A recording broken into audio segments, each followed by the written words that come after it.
তোমরা ইনশাল্লাহ ভালো আছো তো? আমি ইনশাল্লাহ ভালো আছি। আজকে আমরা অনেক দিন পর নবম ও দশম শ্রেণীর জীববিজ্ঞানে একটি বিশেষ অধ্যায় নিয়ে আলোচনা করব। আলোচনার পূর্বেই আমি চাই প্রশ্নোত্তর পর্বের মাধ্যমে তোমাদের মুখ থেকে আজকের বিষয়টি বের হয়ে আসে। তোমরা বলো তো দেখি, প্রাণী জগৎকে কয়টি পর্বে ভাগ করা হয়েছে প্রধানত? হ্যাঁ, সুন্দর উত্তর হয়েছে। প্রাণী জগৎকে দুটি পর্বে ভাগ করা হয়েছে। বলো দেখি, প্রধান পর্বের নাম কি? উদ্ভিদ জগৎ ও প্রাণী জগৎ।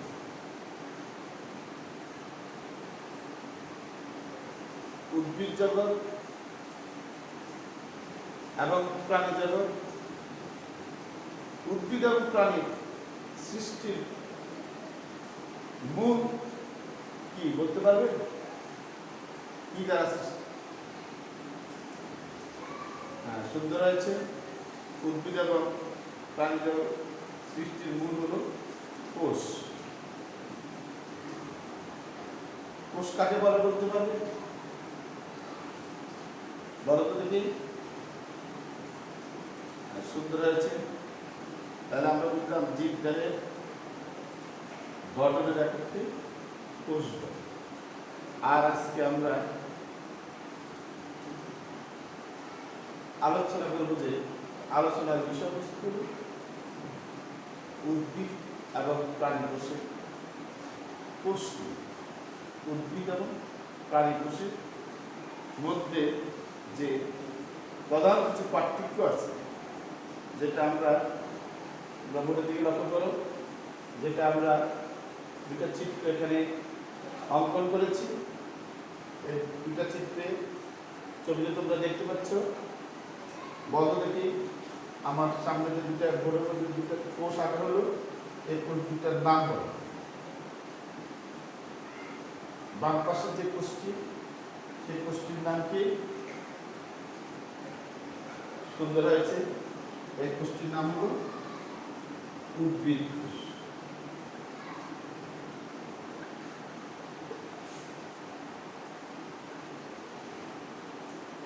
আর ডান পাশে যে চিত্রটি আঁকলাম, সেটা কোষের, হ্যাঁ সুন্দর, সেটা কি? প্রাণী কোষ।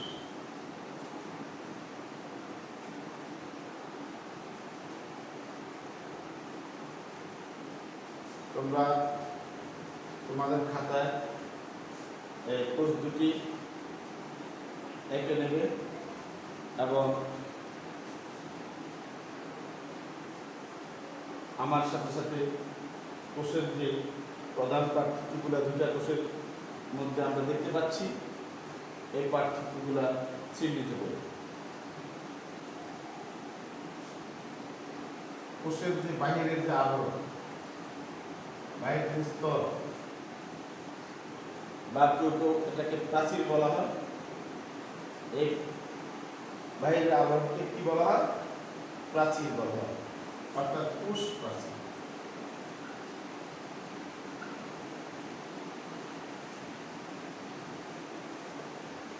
তাহলে কোষ প্রাচীর কাকে বলে?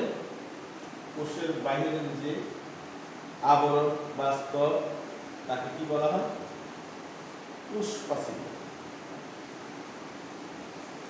পরবর্তীতে আমরা এই কোষ প্রাচীরের কাজ, এগুলো নিয়ে আমরা বিস্তারিত আলোচনা করব। তবে আজকের ক্লাসে নয়, আজকের ক্লাসে আমরা কোষের বাইরের যে আবরণ, তাকে কি বলা হয়, শুধু এটি আমরা শিখব এবং চিহ্নিত করব। এবার দেখো, দুইটা কোষের ভিতরে এই যে ঘাড় দুটো বস্তু দেখতে পাচ্ছ, গোলাকার। এই ঘাড় দুটা বস্তুকে কি বলে? কে বলতে পারবে? সুন্দর হয়েছে। তাইলে এই গাঢ়িত বস্তুর নাম হলো নিউক্লিয়াস। আমরা বোর্ডে লিখে নিই, তোমরা খাতা লিখে নাও। Nucleus, nucleus, nucleus.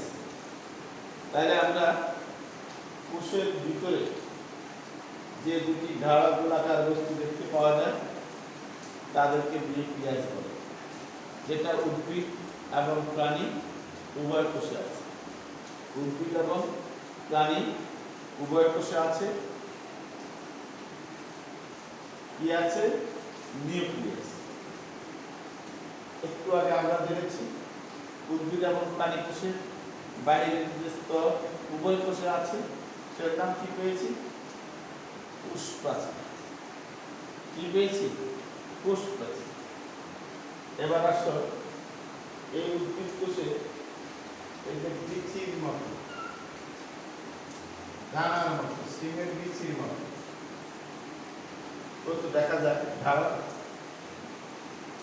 যেটা প্রাণী কোষে নেই। উদ্ভিদ কোষে আছে, যেটা প্রাণী কোষে নেই। এটাকে কি বলা বলতে পারবে? এটাকে বলা হয়, হ্যাঁ সুন্দর হয়েছে, এটাকে বলা হয় প্লাস্টিক।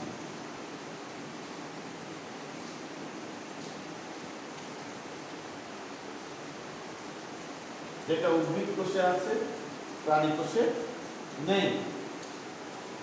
এখানে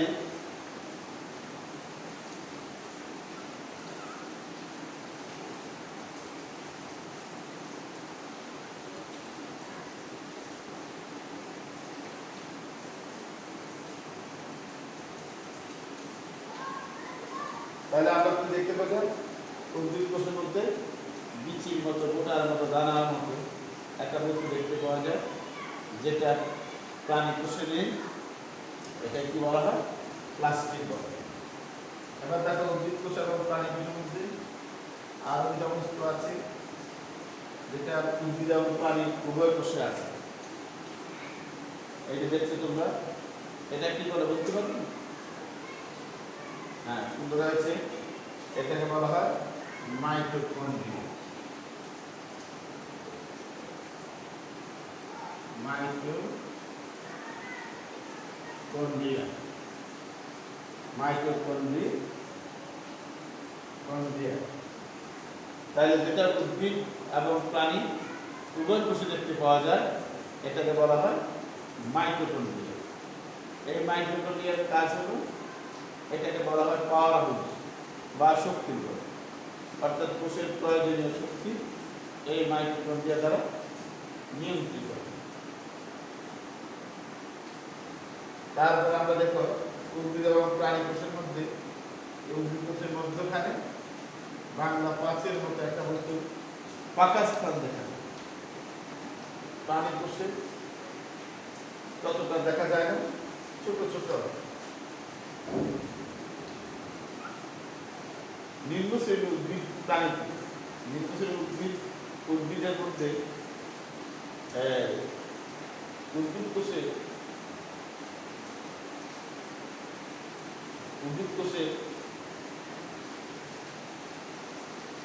এই যে খালি ঘরটা দেখছো, এটাকে বলা হয়, যা প্রাণী কোষের নাই বললেই চলে। কোনো কোনো প্রাণী কোষে খুব খুব দূর দূর ছোট ছোট পাকা স্থান দেখা যায়। এগুলাকে কি বলে? সুন্দর হয়েছে, এগুলাকে বলা হয় কোষ গ্রহণ।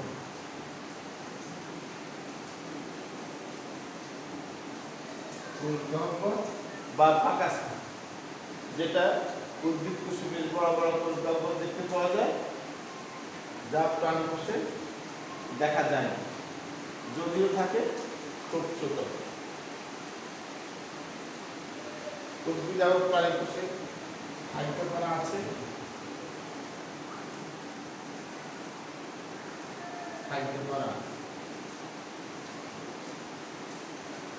প্রাণী কোষও আছে, উদ্ভিদ কোষও আছে। কোষ গহ্বর উদ্ভিদ কোষও আছে, প্রাণী কোষও আছে। তবে উদ্ভিদ কোষে বেশ বড় বড়, প্রাণী কোষে খুব ছোট। আর উদ্ভিদ এবং প্রাণী কোষে এই যে ঘন তরল যে বস্তু দেখতে পাওয়া যায় অসংখ্য, এগুলো যেটা উদ্ভিদ এবং প্রাণী উভয় কোষে আছে, এটাকে বলা হয় সাইটোপ্লাজম। সাইটোপ্লাজম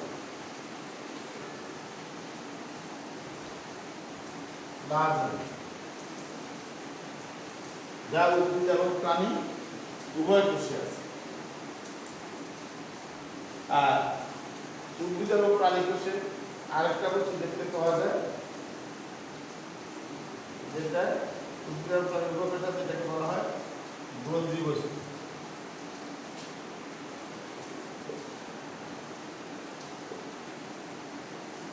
তাহলে আমরা এখন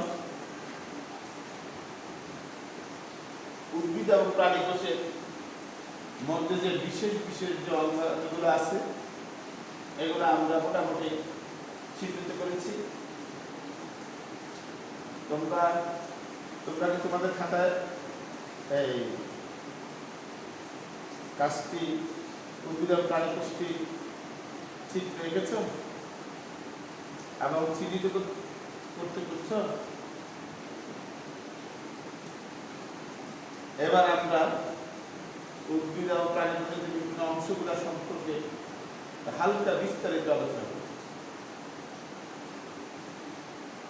যার মাধ্যমে উদ্ভিদ এবং প্রাণী কোষের মধ্যে যে পার্থক্য সেটা পরিষ্কার হয়ে উঠবে। যে উদ্ভিদ এবং প্রাণী কোষের মধ্যে যে পার্থক্যটা আমরা এখন আলোচনা করতে গেলেই আমরা দেখব উদ্ভিদ কোষে আমরা প্রধানত কি কি অংশ পেয়েছি যেটা প্রাণী কোষে পাইনি, আবার প্রাণী কোষে কোনটা পেয়েছি পাইনি যেটা উদ্ভিদ কোষে পেয়েছি। আর এই বিশেষ পাওয়া না পাওয়া, দুই কোষের মধ্যে থাকা না থাকা, যেটা এটাই হল পার্থক্য। আর এই আলোচনার মাধ্যমে, এখনকার আলোচনার মাধ্যমে আমরা ইনশাআল্লাহ আজকাল উদ্ভিদ এবং প্রাণী কোষের পার্থক্যগুলো বের করে আনতে পারব। দেখো, এই যে উদ্ভিদ কোষের প্রথম আমরা যেটাকে চিহ্নিত করেছিলাম কোষপ্রাচীর। তোমরা দেখো উদ্ভিদ এবং প্রাণী কোষের কোষপ্রাচীর দুই থেকে একরকম সুন্দর না, এটার মধ্যে দেখা যায় একাধিক স্তর আছে। উদ্ভিদ কোষের কোষপ্রাচীর মধ্যে একাধিক স্তর আছে। আমরা এখানে প্রায় 3টা স্তর দেখতে পাই। আর প্রাণী কোষের মধ্যে আমরা একটা স্তর দেখতে পাই। এই জন্যই উদ্ভিদ এবং প্রাণী কোষের প্রথম পার্থক্যের মধ্যে আমরা পাচ্ছি উদ্ভিদ কোষে কোষপ্রাচীর দৃঢ় মজবুত।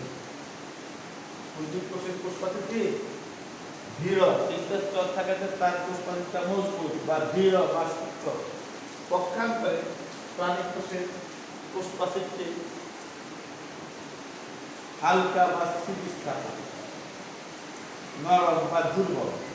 তাহলে আমরা এক নম্বর একটা পার্থক্য পেলাম কোষপ্রাচীরের মধ্যে। কোষপ্রাচীরের মধ্যে আমরা প্রধান একটা পার্থক্য পেলাম। পার্থক্যটি উদ্ভিদের কোষপ্রাচীর দৃঢ় মজবুত, আর প্রাণীর কোষপ্রাচীর হালকা স্থিতিস্থাপক বা দুর্বল। দ্বিতীয় আরেকটা পার্থক্য আমরা দেখি, এই যে উদ্ভিদ কোষের মধ্যে আমরা প্লাস্টিক ধারণটা পাইছি, যেটা প্রাণী কোষের মধ্যে আমরা পাইনি, এটাকে বলা হয় প্লাস্টিক। উদ্ভিদ কোষের প্লাস্টিক উপস্থিত, প্রাণী কোষে অনুপস্থিত। তাহলে উদ্ভিদ এবং প্রাণী কোষের মধ্যে প্লাস্টিক থাকা না থাকার ভিত্তি করে উদ্ভিদ কোষে প্লাস্টিক আছে, প্রাণী কোষে প্লাস্টিক নাই, তার উপর ভিত্তি করে আমরা আরেকটা পার্থক্য পেলাম। উদ্ভিদ কোষে প্লাস্টিক আছে, প্রাণী কোষে প্লাস্টিক নাই। তাহলে এটা দুটি পার্থক্য। আর এই প্লাস্টিকেরও কাজ আছে, প্লাস্টিক আছে বলেই উদ্ভিদ সবুজি এবং নিজের খাদ্য নিজে প্রস্তুত করতে পারে। কে? উদ্ভিদ কোষে প্লাস্টিক আছে বলে উদ্ভিদ সবুজি। কি বুঝি? সবুজি। সবুজি বুঝো? সুন্দর। সবুজি হলো তারা নিজের খাদ্য নিজে প্রস্তুত করতে পারে, এর জন্য তাদেরকে বলা হয়েছে সবুজি। পক্ষান্তরে প্রাণী নিজের খাদ্য নিজে তৈরি করতে পারে না। তাহলে আমরা দ্বিতীয় পার্থক্যটা পেয়ে গেলাম। প্রথম পার্থক্য পেলাম উদ্ভিদ কোষের কোষপ্রাচীর উভয় কোষে আছে, তবে উদ্ভিদ কোষের কোষপ্রাচীর দৃঢ় মজবুত শক্ত। পক্ষান্তরে প্রাণী কোষের কোষপ্রাচীর হালকা স্থিতিস্থাপক বা দুর্বল। দ্বিতীয় পার্থক্য পেলাম প্রাণী কোষে উদ্ভিদ কোষের প্লাস্টিক আছে, প্রাণী কোষের প্লাস্টিক নাই। আর উদ্ভিদ কোষের প্লাস্টিক আছে বলে উদ্ভিদ সবুজি, উদ্ভিদ তার নিজের খাদ্য নিজে গ্রহণ করতে পারে। আর প্রাণীর মধ্যে প্লাস্টিক নাই বলে প্রাণী পরভোগী, সে অন্যের উপর নির্ভরশীল, খাদ্যের জন্য অন্যের উপর কে নির্ভরশীল। তারপরে আমরা তৃতীয় নাম্বার, এই যে উদ্ভিদ এবং প্রাণী কোষের বৃত্তে ধারা যে গোলাকার যে বস্তু দেখতে পাওয়া যায়, এটাকে কি বলে? লেকচার। সুন্দর। কি লেকচার? নিউক্লিয়াস। উদ্ভিদ এবং প্রাণী উভয় কোষের মধ্যে নিউক্লিয়াস আছে, আছে না? হ্যাঁ, উদ্ভিদ কোষ নিউক্লিয়াস আছে, প্রাণী কোষ নিউক্লিয়াস আছে। এই থাকার ভিতর আছে ভিতর এখানে পার্থক্য আমরা দেখতে পাচ্ছি। তোমাদের কারোর কাছে পার্থক্যটা অনুভব হচ্ছে? হ্যাঁ, তবে শোনো, আমি বলছি তোমাদের কাছে পার্থক্যটা অনুভব হয় না, কিন্তু আমার কাছে পার্থক্যটা অনুভব হচ্ছে। পার্থক্যটা হলো অবস্থানের উপর ভিত্তি করে। উদ্ভিদ কোষের প্লাস্টিকটা কোষের কেন্দ্রে বা মধ্যখানে অবস্থিত। কোথায় অবস্থিত? মধ্যখানে অবস্থিত। আর প্রাণী কোষের প্লাস্টিকটা কোষের পাশে অবস্থান। তাহলে 3 নম্বর পার্থক্য আমরা উদ্ভিদ নিউক্লিয়াস, নিউক্লিয়াসের অবস্থান,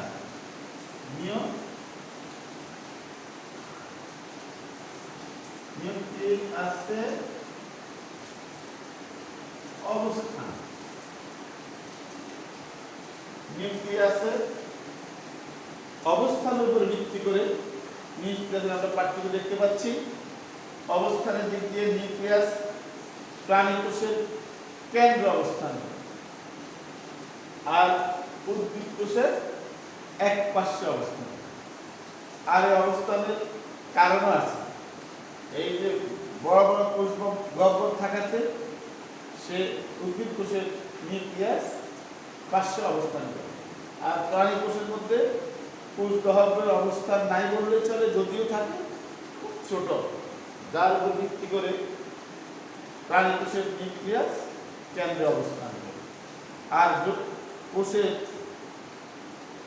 সকল জৈবিক ক্রিয়া নিয়ন্ত্রণ করে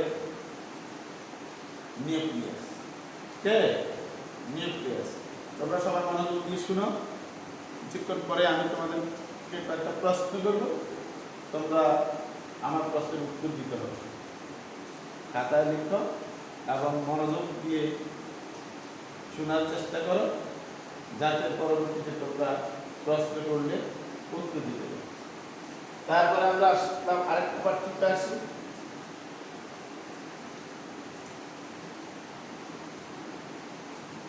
উদ্ভিদ কোষ এবং প্রাণী কোষের মধ্যে মাইটোকন্ড্রিয়া উভয়টাই আছে। উদ্ভিদ কোষ এবং প্রাণী কোষের মধ্যে গোলজি বস্তু দুটোটা উদ্ভিদ কোষ এবং প্রাণী কোষও আছে। উদ্ভিদ কোষ এবং প্রাণী কোষের মধ্যে সাইটোপ্লাজম এগুলা সবই আছে। তবে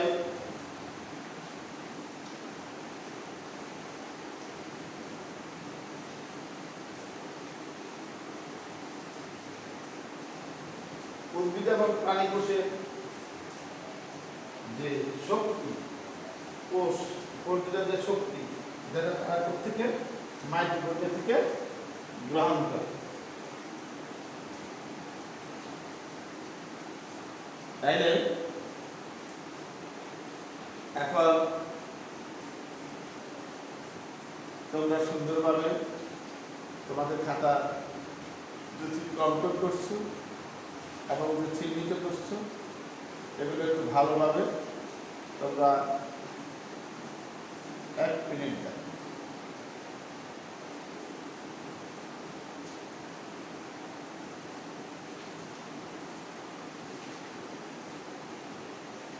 এবার কামরুল বলো তো দেখি, নিউক্লিয়াসের অবস্থান উদ্ভিদ এবং প্রাণী কোষের কোথায়?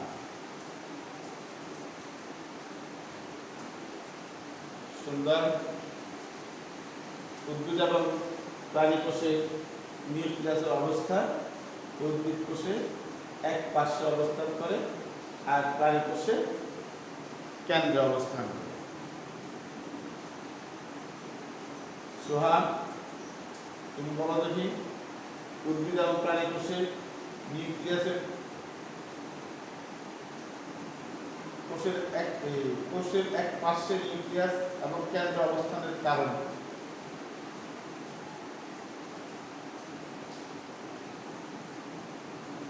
সুন্দর। কোষ গহ্বর আকারে অনেক বড় থাকা, অর্থাৎ কোষের মধ্যে ফাঁকা স্থানের অবস্থান বেশি থাকা। উদ্ভিদ কোষে নিউক্লিয়াস এক পার্শ্বে অবস্থান করে এবং প্রাণী কোষে কেন্দ্রে অবস্থান করে। শহীদুল তুমি বলতো দেখি, উদ্ভিদ কোষের এবং প্রাণী কোষের কোষ প্রাচীরের পার্থক্যটা কি? সুন্দর। উদ্ভিদ কোষের কোষ প্রাচীর দৃঢ় মজবুত আর প্রাণী কোষের কোষ প্রাচীর হালকা স্থিতিস্থাপক। আজকে আমরা যে উদ্ভিদ এবং প্রাণী কোষ নিয়ে আলোচনা করেছি এর ভিতর সবচেয়ে উদ্ভিদ এবং প্রাণী কোষের যে প্রধান পার্থক্যটা কি, তার দৃষ্টিতে প্রধান পার্থক্য কোনটি হতে পারে, কে বলতে পারে?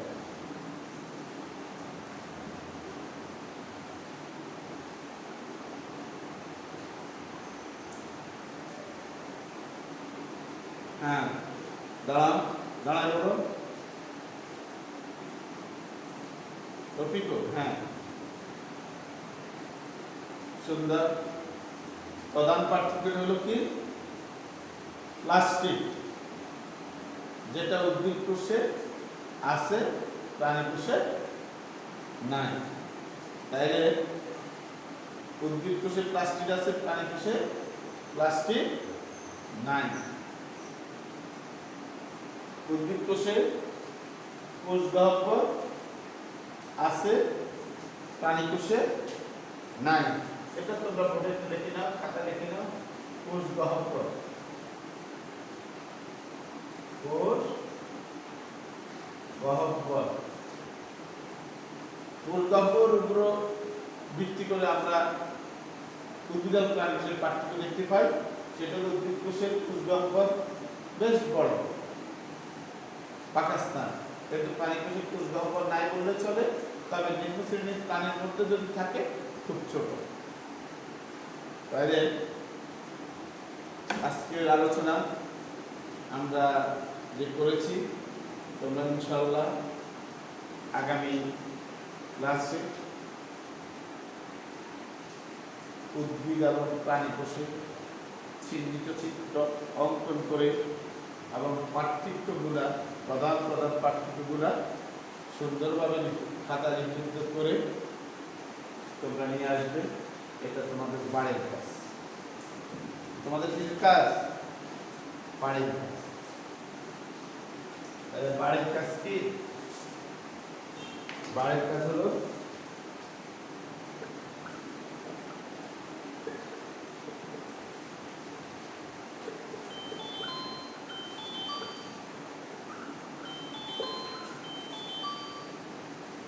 উদ্ভিদ ও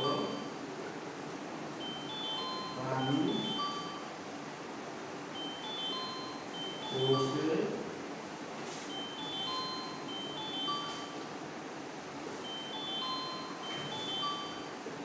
চিহ্নিত চিত্র ও পাঠ্য।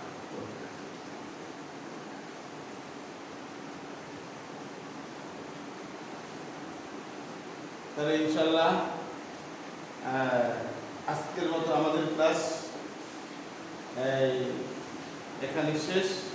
তোমরা ভালো থাকো, তোমাদের সুস্বাস্থ্য কামনা করে আজকের মতো ক্লাস এখানে ইনশাল্লাহ শেষ করলাম। খুদা হাফেজ।